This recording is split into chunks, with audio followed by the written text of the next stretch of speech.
morning program. It is Good Morning Abuja, showing on the Unity Station, 18TH Channel 5, Abuja. My name is Elizabeth Williams of Monigo. On this program this morning, we have lots of interesting activities for you, lots of features, lots of things that you will take home with you. Without much ado, let's get started with our motivational talk by Mmemma, our very own Mmemma. And today she'll be talking about emotional intelligence. Let's take a look together. Good morning, Abuja.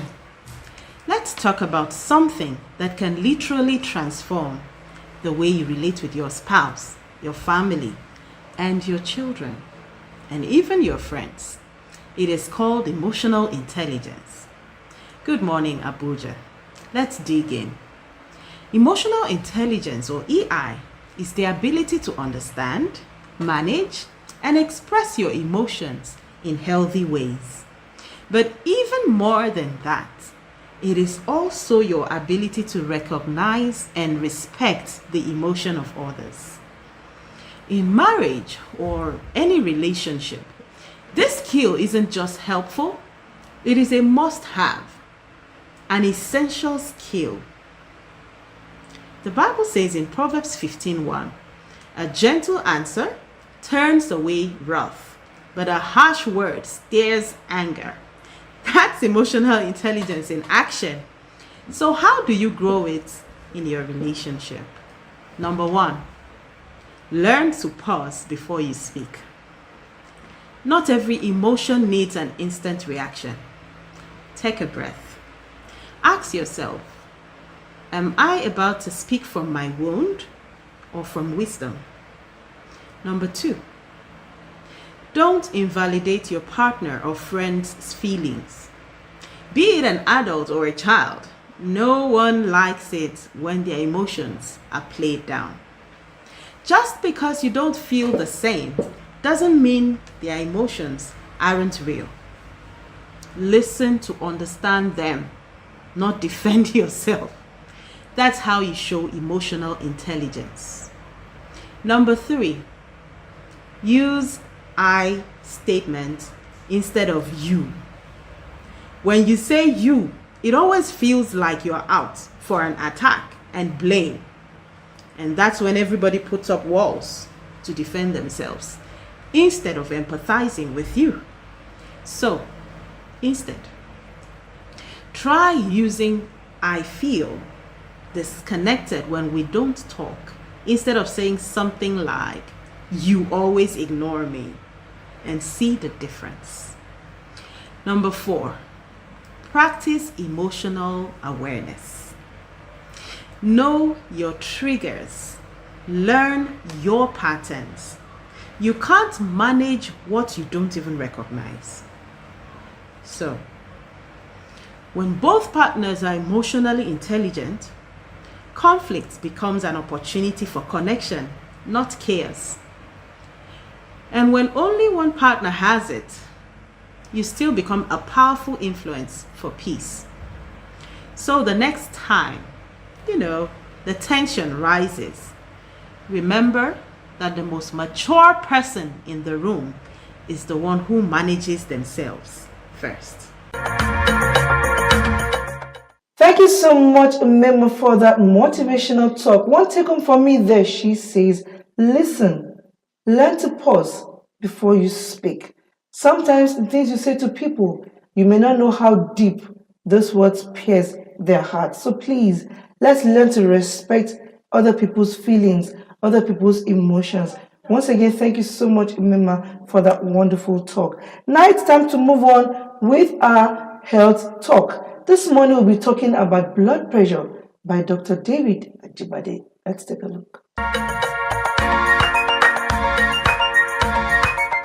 We've been talking about heart disease. We've been talking about cardiovascular disease. And I think blood pressure is probably shall we say, the root of all evil when it comes to cardiovascular disease. It's like the doorway into every other thing, almost. Okay, maybe not, but anyway, it's a key thing, and it's a big problem for us in Nigeria and in African countries as well. Because if you've been listening, if you've been following us, you'll see that we've talked a lot about our disadvantages as Black people when it comes to cardiovascular disease. We have much higher levels, whether we live in Nigeria or in Africa or in the Western world. We have much higher levels of heart disease and heart attacks and strokes than the white person does. So we need to pay attention to this, and we need to understand it really well. Blood pressure, why is it such a bad thing? What's the problem?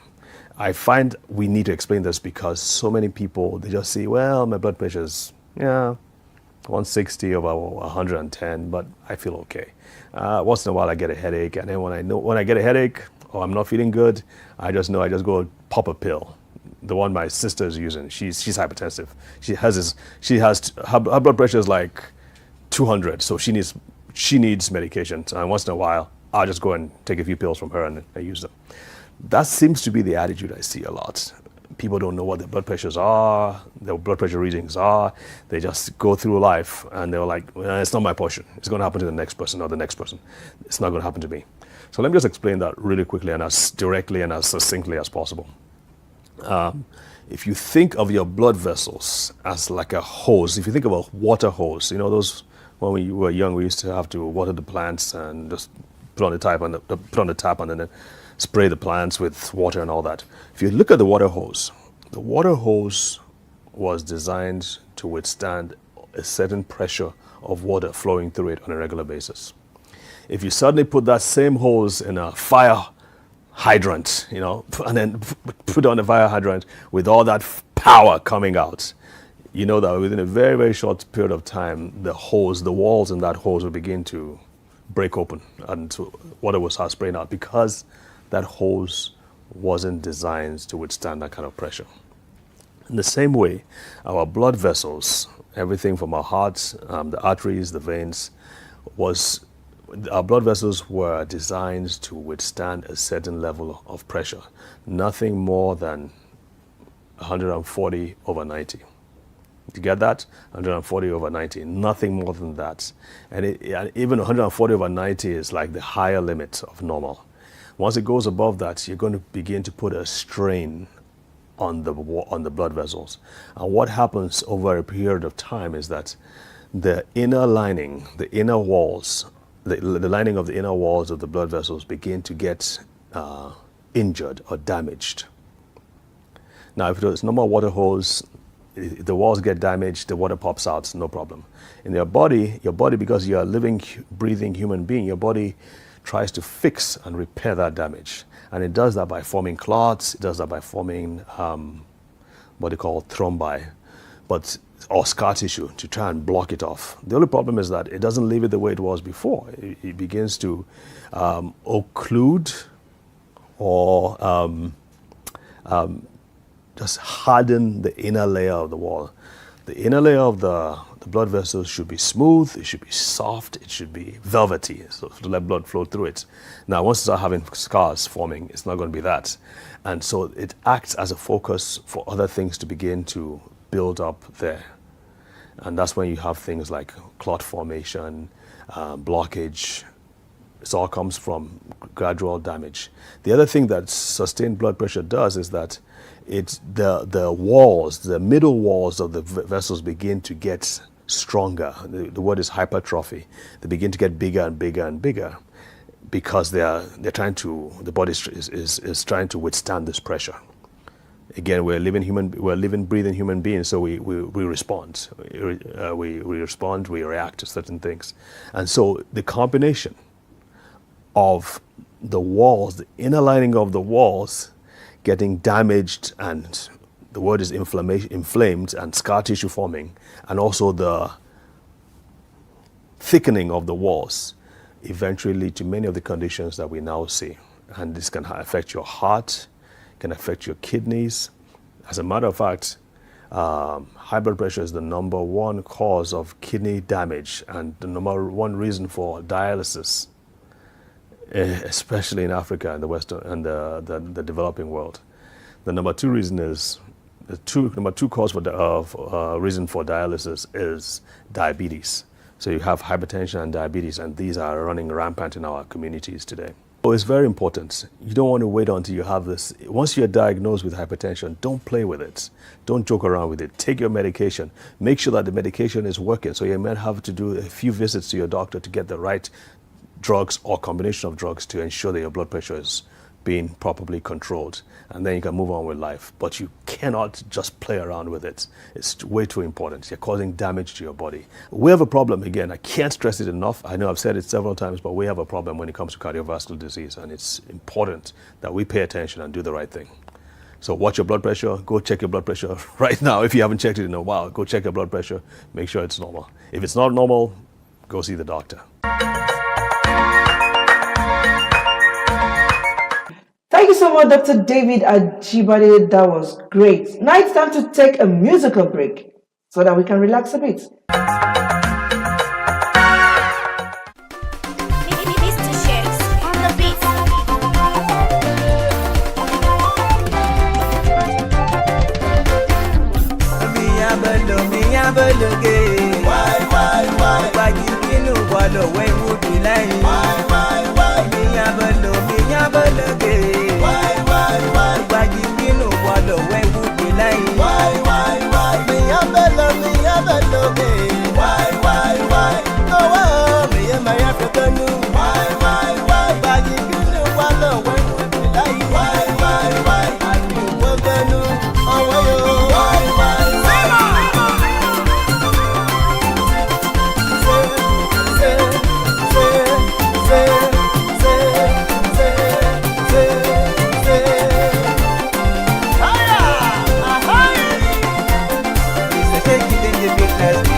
In the 14th century, 15th, 16th century, and even 17th.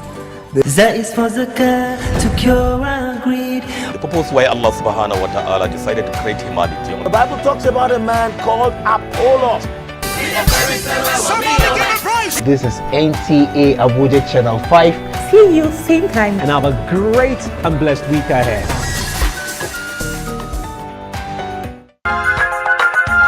Yes, before we went on that break, I did mention that we'll be having a guest here in the studio. And yes, you will agree with me that hate speech is not something you want to have around you.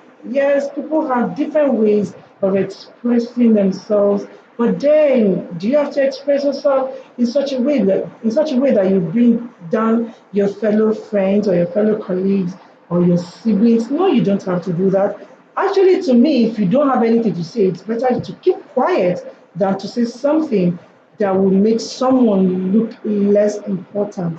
Yes, every day people are victims of hate speech because maybe they're doing what you don't want or what you don't like, or they're not doing it the way you like it. But like I said, you don't have to make people feel bad. Well, I have someone here in the studio. Together, we are going to be talking about the impact of hate speech. And he is a media personality. He's a colleague. So we are going to be rubbing minds together and talking about the impact of hate speech on the society. Please join me as I make welcome, like I said earlier, he's a media practitioner, and he goes by the name Iharo Atta. Thank you very much, Elizabeth, and thank you very wonderfully well, team and viewers. Thank you for coming. Thank you very much for having me on set. And whenever I come to NTA Channel 5, the Unity station, I feel too much relaxed because the place is home. It's home for me. We are actually very nice people. We always make people feel at home. This is the home outside the home, you know. No, but for me, it's home. It's home. That's good. Yeah. So now let's get started. Good. Hate speech. Why? I want to believe. I don't know if you've ever been a victim. Yes? Severally. Oh yes, especially as a media practitioner. everywhere you are, even politician, everywhere, pastor, everything student, you go through hate teacher, speech. Everywhere, journalist. I know. Wife. Why? You must there must be one bad guy in your husband's family, Elizabeth, who don't like you. And that guy is going to go everywhere, meet every auntie, everybody, that brother's wife, Elizabeth, is a bad person. She's not good at all. I came to Abuja. When I got to Abuja, normally when she ought to run to Gariki Market or Taco Market, and she just sat down, placed order. They brought, how would they place my food on order? Can't she go to market? And he got the food, but he's angry about it. Yeah. So that's how it starts. That's how it starts. Good.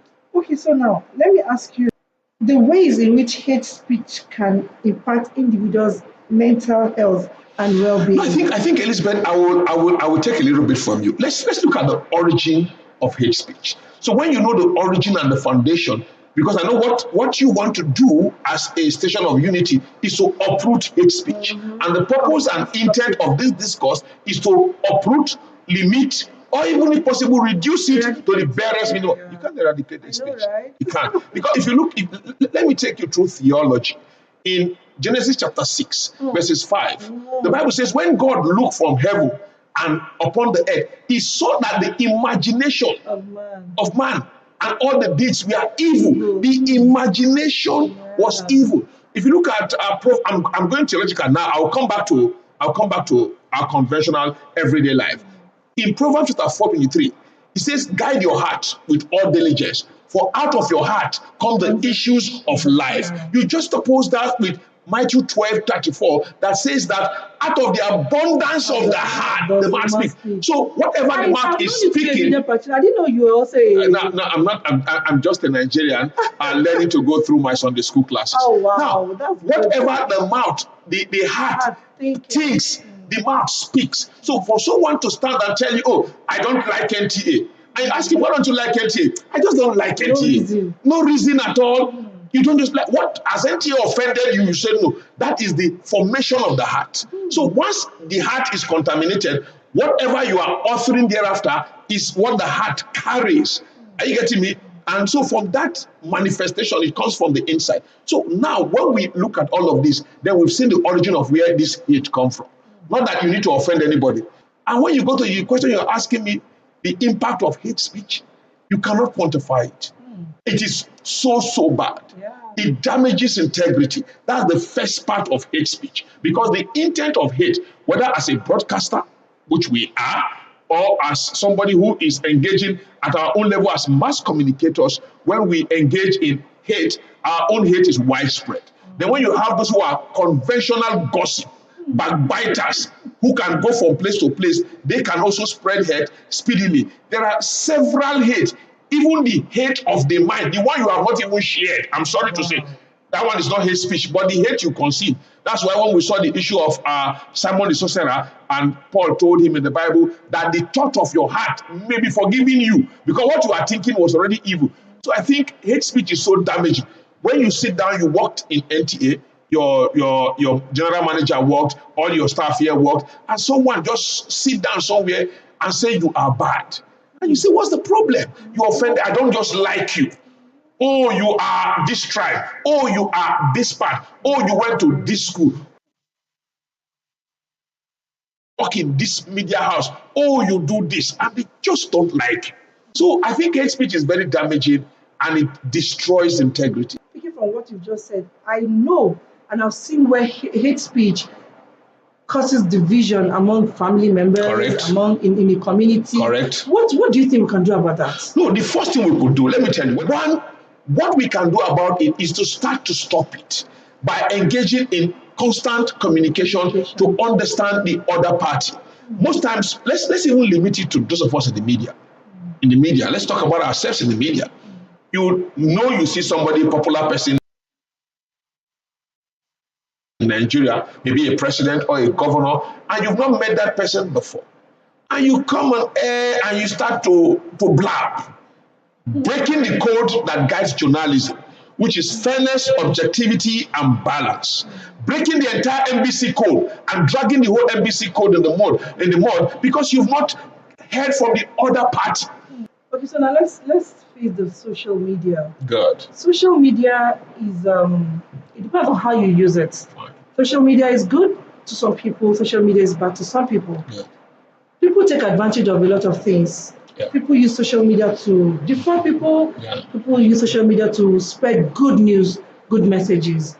You agree with me that social media contributes to hate speech, yes? Yeah. How do you think we can curb that? How do you think we can maybe minimize it? Well, I think for how we can minimize it is what you are doing, advocacy. You created this program and choose this topic just to ensure that we talk about hate speech, we tackle hate speech. You don't need to defame anybody. You don't need to bring anybody down. The sky is wide enough for every bird to fly.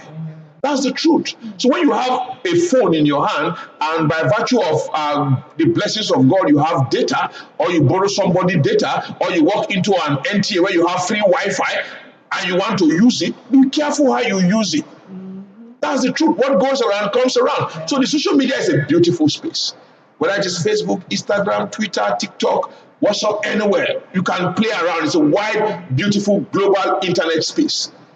When you go there, we must be guided. I thank the social media platforms. Some of them are taking down hate speech. Yeah. They are taking down wrong messages. They are taking down copyright. They are ensuring that people don't go ahead, go free with what they want. They create a platform where when you report people, they block. You have a chance to block somebody, and those are punitive measures to tell you you are hurting somebody and you are doing what is wrong. There are times you put a comment and the comment will just so hidden because they say it's considered offensive. So that is all part of how to guide it. The social media platforms themselves are working. They've not been able to perfect it. We as social media users, we must also be very careful because your right stops where the other person's right starts. I have one question for you because I need to really get this particular answer. Go ahead, Elizabeth. I'm here for you. It's about striking the balance between freedom of speech and preventing the spread of harmful speech, harmful hate speech. Where do we strike the balance? You strike a balance because one, your freedom as Elizabeth Omonigo ends where my freedom starts. Are you getting me? My freedom ends where your freedom starts. I must be able to look at that first. So when you talk about the freedom of information or freedom of speech as given in the Universal Declaration of Human Rights in 1945, I must understand that my own stop where your own starts. So if I run mad or I'm running mad and I'm running my mouth and saying whatever I want to say, I should be careful about your integrity so that I don't reach a point where I will be defaming you. That's the truth. I can have a freedom to talk as a guest on air. But where I start to use the platform, either as a guest on air, or as a broadcaster, or as a presenter, which you are, or even outside there on social media or anywhere, I must know that your freedom stops. My freedom stops where your own starts. And if I just oppose that within the golden rule, do unto others as you want others to do unto you. We'll definitely continue this topic some other time. Every time. I know, I really wish we could continue now, but time is not on our side. Exactly. Thank you so much. You've done justice to that topic.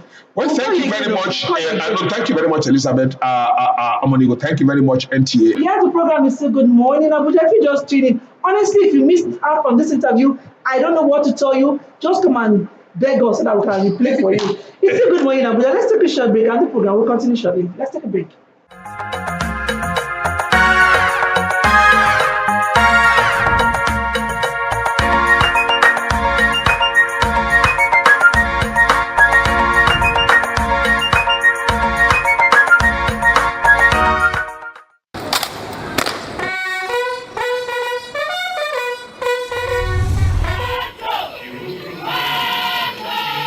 This is Call the Police. Live on the Unity Station, NTA Channel 5 Abuja. The least you and I can do is to assist them by making security our primary concern. Security is everyone's business. This is why NTA Channel 5 Abuja is collaborating with the FCT Police Command in providing a weekly platform for up-to-date security check in the FCT. Join us for the real information every Wednesday at 10:30 a.m. on NTA Channel 5 Abuja, the Unity Station.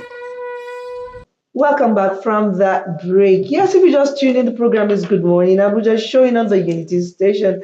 Now I have a guest in the studio. She is a young, beautiful girl. But what she does, one will assume she'll be for someone above 50. And looking at her, she doesn't look anything close to 50. Okay, so what am I talking about? She's talking about retirement. And I'm curious because I asked her behind the scene, why this choice of topic? Like, why retirement? She's young. She has not retired yet, to the best of my knowledge. She has not. And why is she not talking about retirement? Well, your guess is as good as mine. I'm not here to answer that question. She will be doing all the answering. My guest is no other person than Gift Francis. She is the founder of Wealthy Life Initiative. This is a platform that educates people, especially those approaching retirement, not just approaching retirement to how to retire well. Please, let's make welcome my guest. Good morning. Good morning, ma'am. How are you doing today? Very well, thank you. You look great. Thank you so much. You too. Thank you. So yes, back to my question behind the scene and on the scene. So why are you talking about, first of all, why are you talking about retirement? I know you've not retired. Okay, so did anything bad happen to someone you know? Okay, actually what happened was sometimes in 2019, one of my aunts who was a very hardworking woman, she was a principal of a school. She was just about to retire as at then. And you know, it's something that I thought was supposed to be a very sweet transition, you know, a moment where you said, I've worked for 35 years. And then it was a devastating, you know, moment for her. She was so devastated, broken, shattered, confused, overwhelmed. I was in shock because she's very fun to be with. So she became something else. She was more like depressed, let me use the word. At some point, I remember trying to find out why. Yes, I was trying to find out, is it like if, it was just a normal retirement. She has worked or has served for 35 years. And that got me thinking, why? So it was more like an eye-opener to me. Because at that moment, I started seeing that it was not just something peculiar to her, but a lot of other people. Like when they're retiring, that is supposed to be a smooth transition. Like, I'm done with this phase, I'm entering the next phase. You know, it's more like they're just confused. So I saw it like, oh no.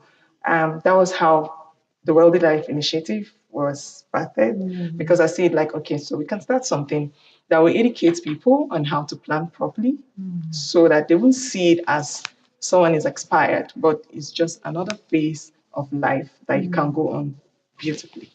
Okay, so let me ask this question. So far, how far? In other words, you've been doing this. Yes. Have you seen results? Are you satisfied with the results you've seen? Yeah, Are you okay with it, or I know you're still on it? Exactly. So, are you feeling fulfilled? Yes, in a way, I would say yes. In a way, I would say yes, because so far, I can't say we've done as much as we should, but from the level at which we've gone, at least significantly, I feel fulfilled by the fact that there are some persons who, by the reason of training, and some persons who have consulted us in one way or the other, I've seen results, because we go back and forth with them, and I see what they were doing before, and it can't be compared to what they're doing now. So it gives me that fulfillment. Okay, so now let's talk about planning to retire or preparing to retire. Okay. What are the key things we need to put into consideration when planning to retire? Well, some of the key things to put into consideration, like I said earlier, one of the things is the definition you have about retirement.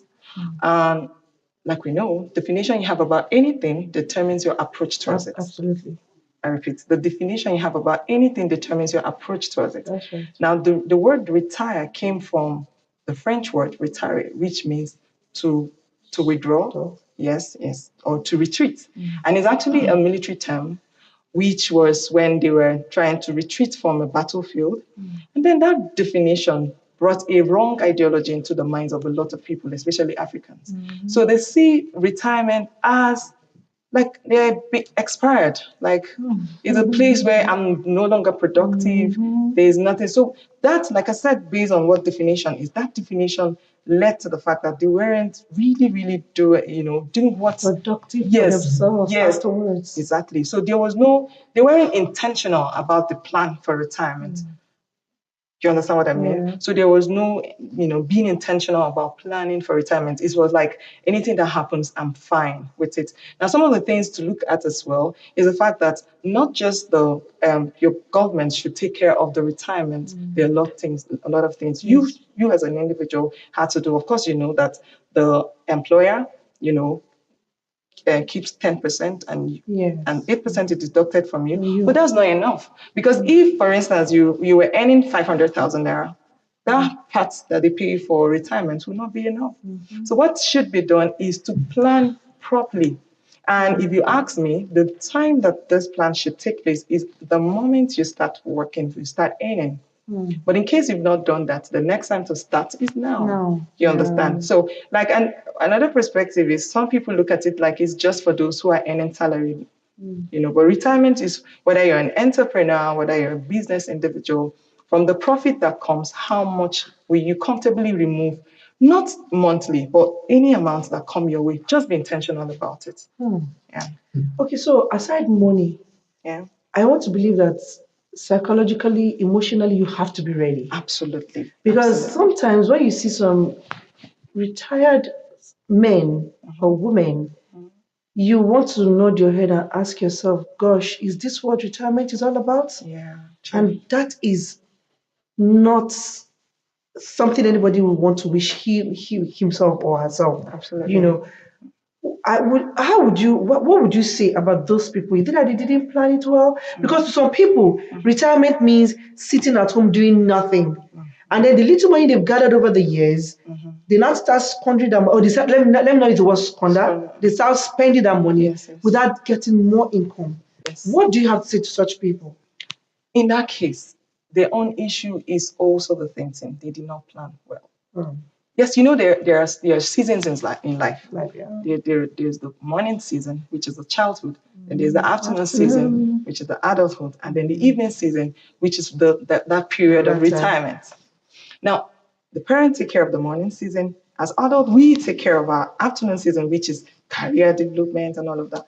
But why are we so reluctant about planning for the evening season? And the evening season is one of the most delicate because at that point, your limbs are weak, your eyes getting dim.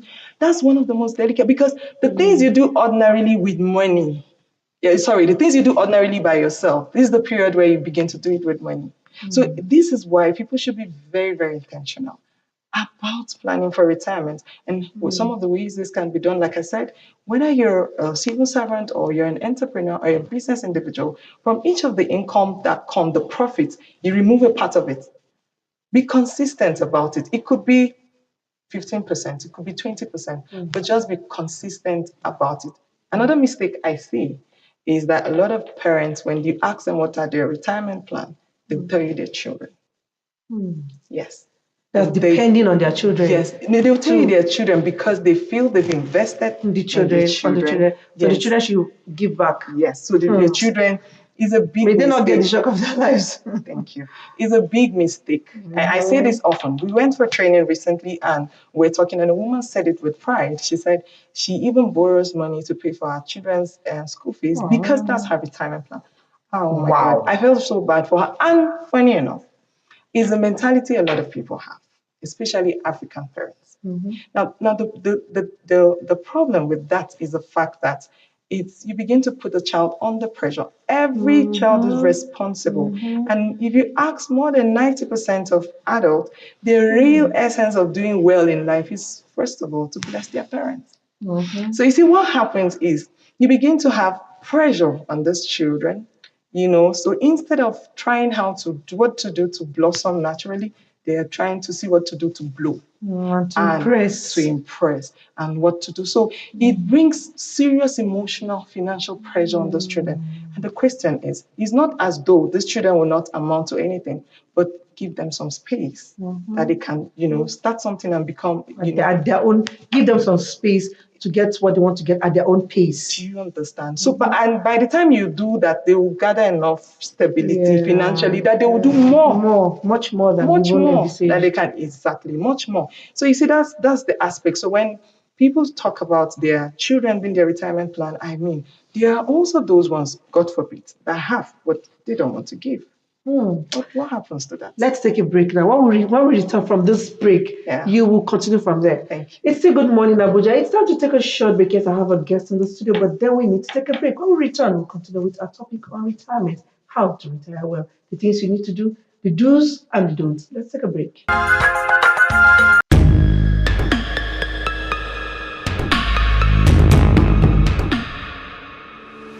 I welcome you on today's ride on the show Good Morning Abuja.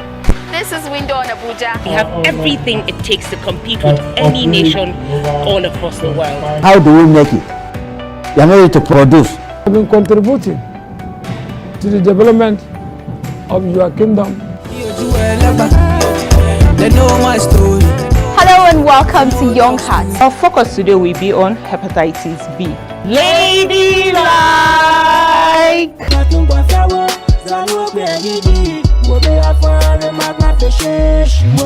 This is Entertainment Gist.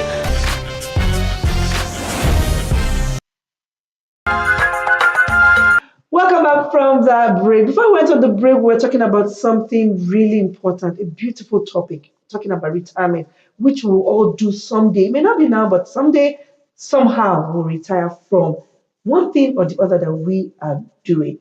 Yes, my guest, Gift, is still around. And, before we went on the break, she also mentioned that what about the children who actually have but don't want to do for their parents? Because so many parents expect that, yes, because they've labored so much on their kids, the kids should give back. It is okay. There's nothing wrong with it. But then what about those who intentionally refuse to do it? Is it a crime? Let's hear more from Gift. So, shoot on. All right. So, like I said, it's not the dream of any parents to actually have children who will not give back. Yes. Yeah. Because, of course, from all I know, about 90% of children will really want to give back. Well, how about pouring your all into your children and they don't want to give? So that's why you should. That's plan. a $1 million question. Beautiful. so that's why you should be intentional about yourself. Socrates said, a man who wants to conquer the world must first of all conquer himself. So you see, there's a ripple effect in that. So as you're helping or you're trying to, take care of the family and everything, you should also love yourself first. In fact, if you ask me, one of the ways to love yourself is by planning for your retirement. Yes, by planning for retirement. It makes you comfortable. Yes, you will not be overwhelmed. You will enjoy that evening season of your life. You look at things that you've worked on and be like, I'm glad I did this. So you retire gracefully. Do you understand? With this fulfillment. And retirement is not like you're expired, like a lot of people think. Retirement is like, I'm done with this phase of my life.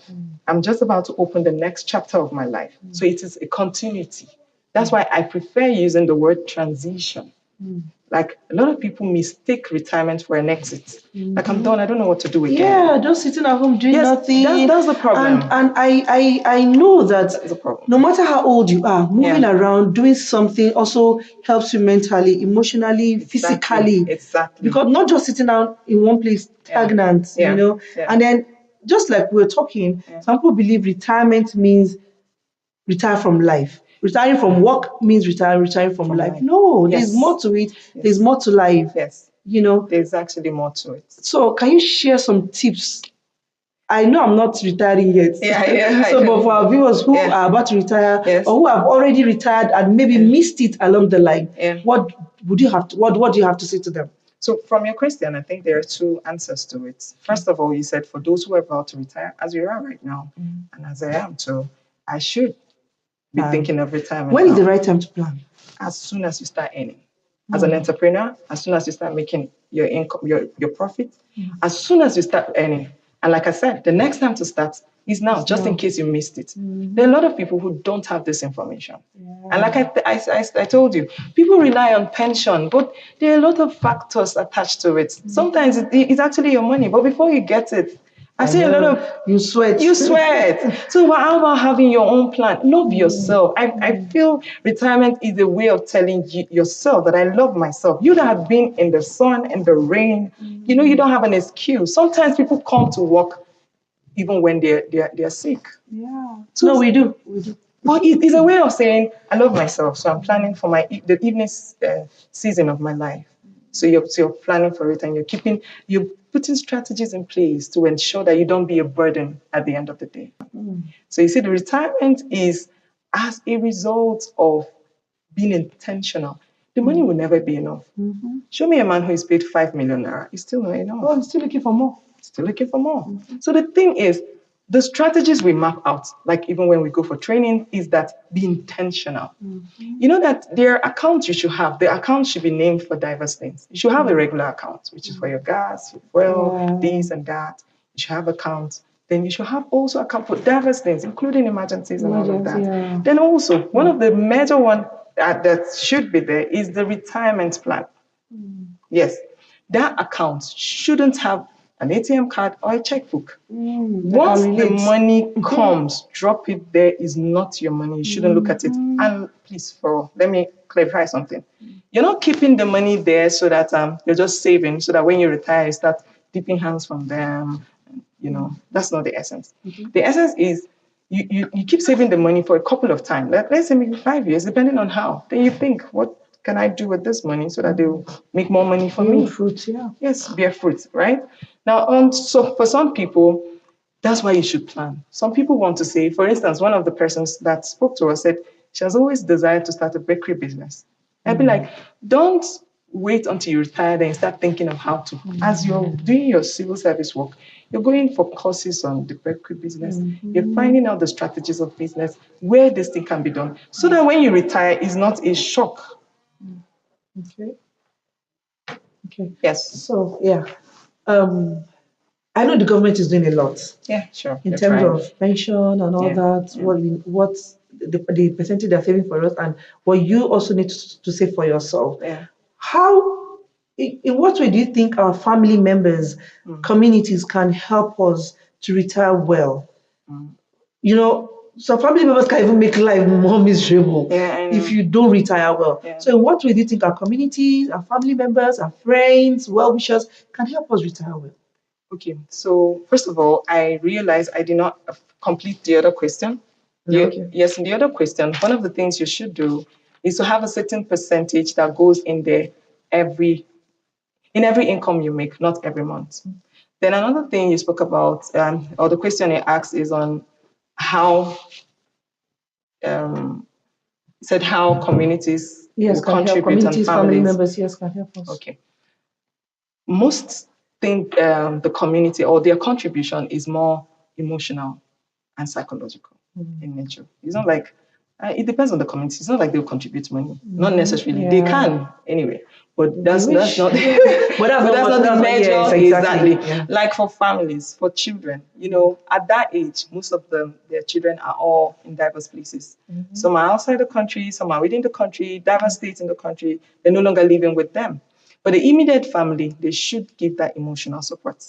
Because one thing that happens is that in as much as I always advise that plan properly so that you'll be busy as well, but you may not be as busy as you used to, right? So they should always make turns as siblings. Come and see your parents once in a while. Do some event, recreational activities, take them out, be in a garden, sit somewhere and have a discussion. Yeah, where there's some people actually abandon their parents. It's not nice. It's a terrible thing. Homes, old. It's a very terrible thing to do, because at that point, you know, human beings, we're psychological. That can be frustrating. That can be devastating. That's why you see most people retire and don't last so long. Yes, because it's like a shutdown to them. Yes, it's like a shutdown. That's why you should retire properly, put things in place. Now, one of the things the community should also do is to, form, events. Events. Like I always advise, people in the civil service who are retired and those who are about to retire can just do something, catch fun. You know, remember how it was before. Do some sports activities, game, Ludo, laugh and chat once in a while. This is where having a circle, involve yourself within your circle of friends. Beautiful. Because they remind you of your old times, the things you used to do, the places you used to go, the bad, the good, and the ugly things, you know. Just catch some fun, you know. Exactly. And one of the things is be very intentional about your relationship. Connect beautifully. You know, connect beautifully. I think that's where some people miss it initially. Because if you don't lay a good foundation for yourself, for your children, I see children who say, because my father or mother didn't take care of me, I will not take care of them. You know? Yeah. And you're even talking, how about where if you don't connect at all with people, you're just about yourself. If you retire, you'll be alone. You'll be alone. And you don't, friendship is not, you don't do it when you need it. You actually form friendship when you don't need it. Nice one. So you become intentional about how you relate with people. Be loving, be lovable. Do you understand? Be respectful. You know, try to know what's going on with your colleagues. Try to find out, be in their activities, contribute even financially. They have weddings, they have child dedications, they have this and that. Connect intentionally. Because there will be a time you will need them. You will need them. That's true. This is really getting interesting, and I really wish we can continue talking, but unfortunately, time is not on our side. But just before we go, before I let you go, today is International Day of Countering Hate Speech, and we'll be talking about people relating with one another. Some people who don't even know how to relate, or some people just prefer to be on their own. They don't even want to associate with other people, let alone talking about hate speeches. What do you have to say about that? I think what I have to say is, what you give people, they forget it. But what you say to them, they don't. Okay, I know. Yes, and words are spirits, transfer of spirits. Yes. So there's a word you say to someone that can destroy him. I know. It can destroy an individual. A life is built. And one of the ingredient that builds a life is words, good words. So there's a word you say to someone, you destroy the individual.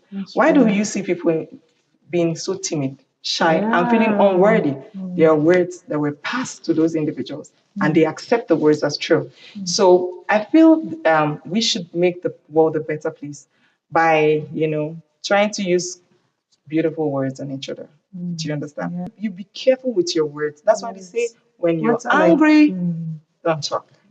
Just use beautiful words on people. See how you produce. Look at a woman who has wonderful children. Is a woman who has blessed those children with beautiful words. Wonderful. And while growing up, I know there's this saying, words are like egg. Once they are broken or once they fall on the ground, there's no way you can pack everything and put them together. So we have to be careful with the way we talk to people. Oh my goodness. Gift, thank you so much for coming around. I have learned a lot. In fact, it's not as if I've not planned my retirement, though. Let me not lie. But I know there was one thing you said that I know I am doing, like having chicken eating like that, and I don't have ATM for it. Exactly. So I know that this one is a no-go area. Come rain, come shine. Thank you so much for waking me more. I've maybe sleeping a bit, but thank you. And I know so many people too have learned one or two. I can see my cameraman smiling. I know he has also learned a lot. Yes, the program is still Good Morning Abuja. We talked about hate speech. We talked about retiring well. How good is it? How would you love yourself later on when you retire well and you retire gracefully, so I don't have to depend on the government, don't have to depend on your children. It's okay to depend on them, but then how would you feel if you have things to yourself, doing things the way you want to do it, having your own money, going to your bank account to move money anytime you like? I mean, that would be so awesome. Now it's time to move on. On the program this morning, it's time for our quick segment. And today we're going to be talking about something I love so much. Sorry, Omi, I like food. And this is one of the segments I also love a lot on this show this morning. This morning on the cooking segment, we're going to be talking about catfish pepper soup and yam porridge. If you've never tasted it or you don't know how to make it, let's take a look at this feature together. Good morning, Abuja. Good morning and welcome back to the kitchen segment with me, your host, Nellysville's Diaries. In today's video, I'm going to be showing you how to make catfish pepper soup and porridge yam. Very, very delicious. You do not want to miss this. So without any further ado, let me quickly introduce you to our ingredients. So for this recipe, I have my well cleaned catfish, okay? I have my washed and cut yam. I have my pepper blend here, scent leaves, palm oil, salt, pepper soup spice, and of course our seasoning cubes. Okay, that's it for this recipe. Let's jump right into this cooking action, guys. I'm going to use this wok to cook my yam. Like I said, my yam is already washed. This is a cook with me, okay? And then I'm going to add salt. I'm going to cover it and bring my yam to a boil. Here with this pot, I'm going to start cooking my catfish pepper soup. It has been properly washed and cleaned, and this catfish was a gift. So I'm going to gently place the fish. So to that, I'm going to add my pepper blend. So this consists of my shombo, okay, and scotch bonnet peppers, onion. That's it, okay. So I'm going to go in and add water, okay, just enough to add my salt. I'm going to add my seasoning cube and then my pepper soup spice. This is so fast and easy, okay? My pot, and allow this to cook, okay, until the fish is ready. And whilst our yam is also cooking, our yam is ready. So I'm going to just confirm with my fork. Yeah, you don't want it to be mushy, okay? So I'm going to decant the water and I'll come back and show you how I put this yam together, right? Let's do this. Water decanted. I'm going to go in, but I left a little tiny bit of water. Now it's time to add my palm oil. Remember that our yam is already salted, so I'm going to go in with the palm oil. So this is how the typical Ikwere man will make his pepper soup, catfish pepper soup and yam, and just mix in well with the yam while our pepper soup is boiling. I'll see you guys later. Our yam is ready. So this is how you want it to be. I'm going to turn off the cooker and wait for our pepper soup to be ready, okay? See you guys.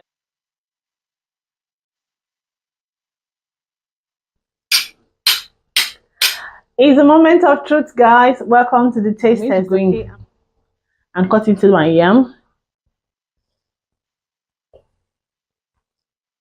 Perfect doneness. Tastes nice. My pepper soup. Come and join me, you guys. This is so good. Thank you so much. It's still Good Morning, Abuja. If you just tune in, the program is almost rounding up, but we cannot round up without telling you about what the weather will look like today. In case you plan a trip, in case you plan to go to work, or even plan to stay at home. Let's take a look at what the weather will look like today.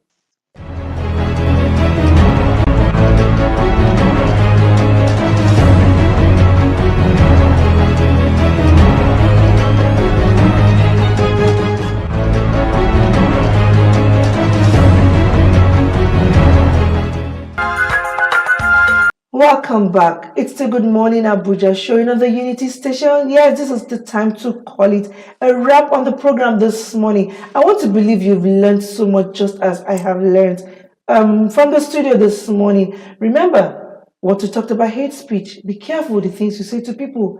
Words are powerful. I know anybody can be a victim of hate speech, but then you don't know the words to throw at people. You don't know how deep those words pierce their heart. Please, be nice, be nice. Let's stop this violent way of expression. To me, hate speech is a violent way of expression. You don't have to like me, but you don't have to also tell me to my face that you don't like me. There are better ways you can do it, Stylishly, you can even maybe stay a bit far off. I'm not advising you to do that, but I'm just saying, please, let's watch our words. Don't say anything bad to anybody. Be nice. Let's be nice to one another. I'm actually talking to myself. I will try to be nice to everyone that comes my way. And then, yes, we talked about retiring gracefully. Are you planning to retire gracefully? What are your plans? What are the plans you have put in place to retire well? Please, don't depend on anybody. Be yourself. Do the things you're supposed to do now. Use your strength in the days of your youth so that when you grow old, you will not regret your yesterday. So that when you grow old, your today will be better than your yesterday. Yes, it's a wrap on the program this morning. I want to say thank you to all our guests. And I want to say thank you too for always staying tuned on the program. Thank you. Once again, my name is Elizabeth Williams Omonigo. Until we come your way again tomorrow, by the grace of God, stay blessed, stay happy, be positive, stop hate speech, don't hate anybody, be nice. Bye-bye for now.